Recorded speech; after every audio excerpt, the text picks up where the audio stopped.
All right, here we go. Good evening, and my aquarium. Everyone is here. Let's see, I don't know if we can see everyone. Oh well.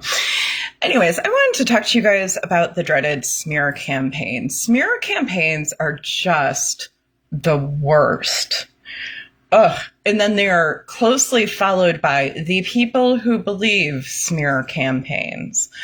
Um, the thing is that somebody who is harming another person will very predictably talk crap about that person. My ex actually told me once, he says, you will never have more contempt than you do for the person you know you did dirty. So people who abuse will cultivate contempt for the people they are abusing. And it just flows naturally out of it that contempt will bleed out into the way that they are presenting their victim to everybody else.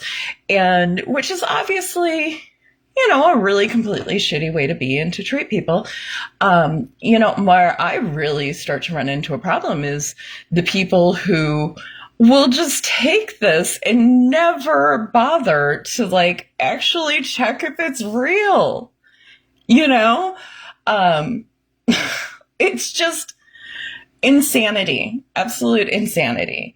And so you end up in a smear campaign where people are treating you as if things that are complete and utter fiction and fantasy are real. And what do you do when that happens? Hell if I know. I don't know. Unless you are well positioned, like you have your own support system and you have, solid people on your side who can kind of vouch for you and counteract what is being said, there's really no defense in the short term. There really isn't. Because if you're saying, if you're defending yourself, you're losing. It just is. And people are very, very, very bad at recognizing deception. We have excellent research. It's been done repeatedly. It has been, duplicated repeatedly, showing that humans are really bad at recognizing deception. And even people who are highly trained they'll only get it right about 60% of the time, which is only 10% better than the average person who gets it right 50-50, which is why this whole thing where people don't even bother to check and go look for yourself what is happening is just mind-boggling to me. The hubris is just through the roof, man. But it is what it is. It is the way people behave. This is how we elect a rapist, So what I did, the strategy I took, and I looked it up, and basically this was, what I'm about to tell you is the best advice that there is. It is unsatisfying as it is. If you have been caught off guard with a smear campaign that you have just have been unable to, you may not have known it was going on, which was what happened to me in good part. Or, people, it's just as you are being treated as if you are someone you are not on the basis of somebody who is abusing you, telling other people about you. Okay. What you do is you focus on yourself.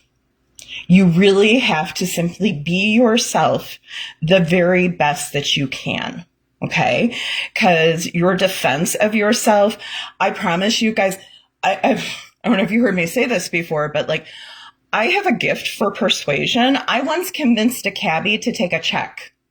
Okay. True story. I have other crazy stories. I have never been able to talk somebody out of a smear campaign that they have bought into, and at some point you kind of are you can't wake someone who's only pretending to be asleep, but also that whole thing, it's much easier to con someone than it is to convince them that they've been conned. So the energy that you're putting into trying to convince people that they've been conned is wasted energy.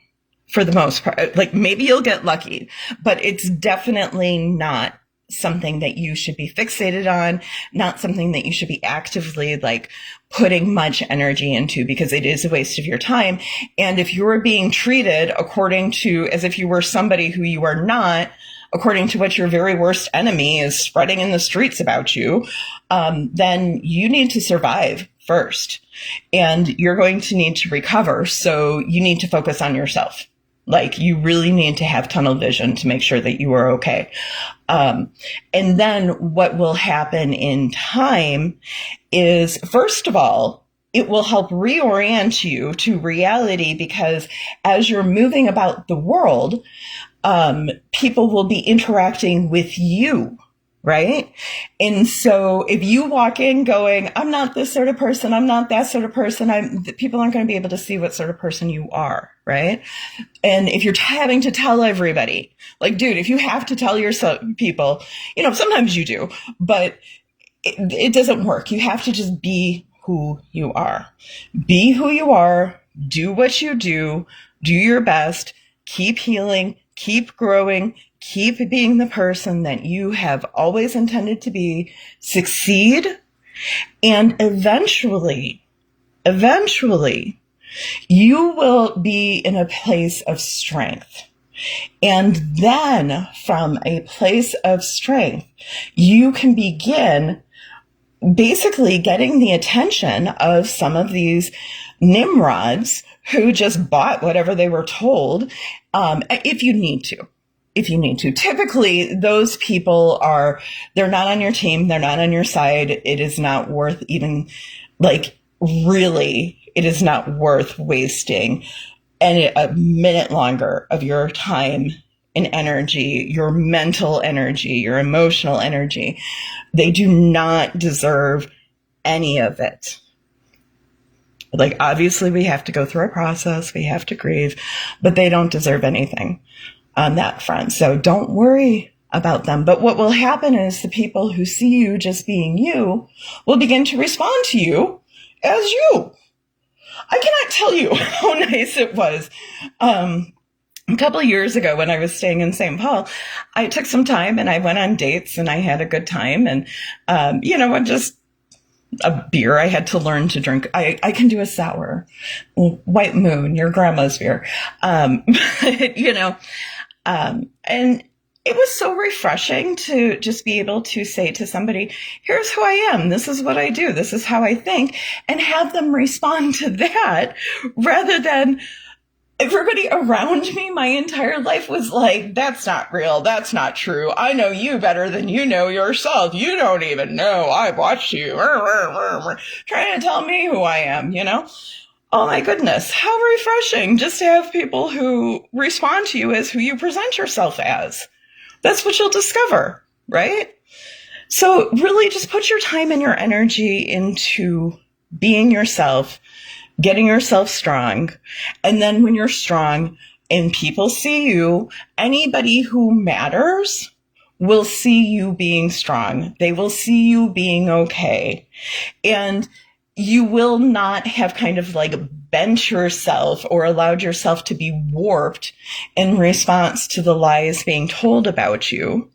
So they'll be able to see you kind of as who you are, at which point, whatever lies have been being told will look really fucking stupid.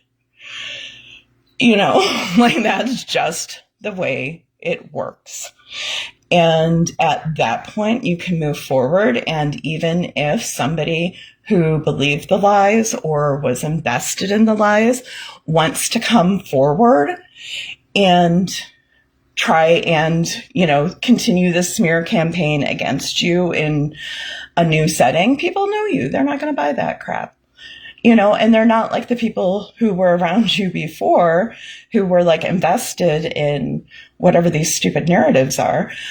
These are people who just had no investment and are just responding to who you are, So Yeah, do that. Get yourself strong. One of the things that I did, I mentioned earlier today, I talked about Chalk the World, and I've shared that I moved into a townhome a mile away from my family. I was like, I'm not ceding the territory. This is my home. This is my community. I volunteered in this community. I was a Girl Scout leader in this community. I rode bikes with my child to her elementary school in this community. I dealt with all the teachers in this community. I'm not ceding the territory. I'm going to go right back into my community. And that's what I did. And I proceeded to start doing my Chalk the World project, which I talked about this morning, under the Way to Get Your Neighbors to Love You.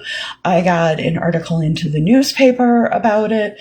I joined the Lions Club. I began networking here. I, have, will sometimes get to go to one of the cool hip restaurants around here with a local bigwig or, somebody I networked with.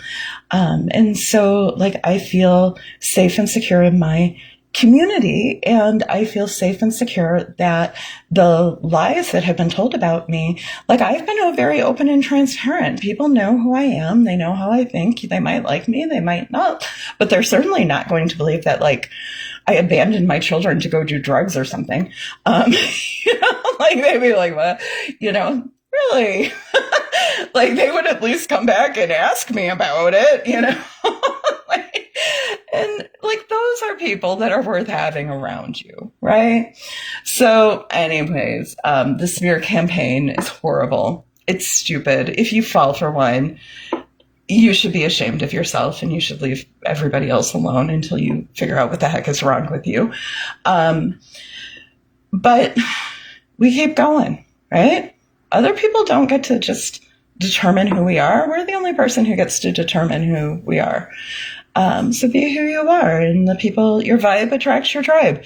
The people who are good people will respond to what they see in you. So yeah, just put your energy there. Just do that. And then honestly, I don't think there's any other way to deal with the smear campaign. Like I said, unless you have a good support system and people who already know what's going on, and actually care about you, around you, when things hit the fan, I don't think there's anything you can do. I don't think there's any way to win that game. They cheat, they win. And as with all things that abusive, predatory people do, the reason they're doing it is because it works. It does, at least in the short term. It works in the short term. But in the long term, I'm much happier dealing with people who, don't think I want to murder my kids. I'm much happier with people who see me for who I am and are like, hey, I think you're pretty cool. It works much better this way. Life is much better. So anyways, that's just some thoughts I had to share about smear campaigns, because I know they're common as mud. Really, that's why Kamala lost. There's been an ongoing smear campaign for the last 40 years at least, and screw Bill Clinton for being dirty, and giving him out a place to land. But what are we going to do? We're going to be who we are. We're going to be who we are. We're going to do what we need to do. And we're going to figure this out. Because, the thing about cheating is, like I've said before, the last 4 years, I've spent the last 4 years healing and growing and building and connecting and developing and all kinds of stuff, getting stable, getting a better life than I've ever had before, frankly, with very little money, no less. I've been busy with all of that. What have they been busy doing? Being horrible, taking the easy way out, being lazy, being dishonest. It's not like they get rid of you and they're all of a sudden turn into a good person, Only in family court does that fairy tale make any sense whatsoever. So anyways, there you go. I love you all. Please go to my website, theupsidedownworld.com, so you can begin your Christmas shopping and find gifts for everybody in my merchandise store. All right. Love you all. I'll talk to you later. Bye.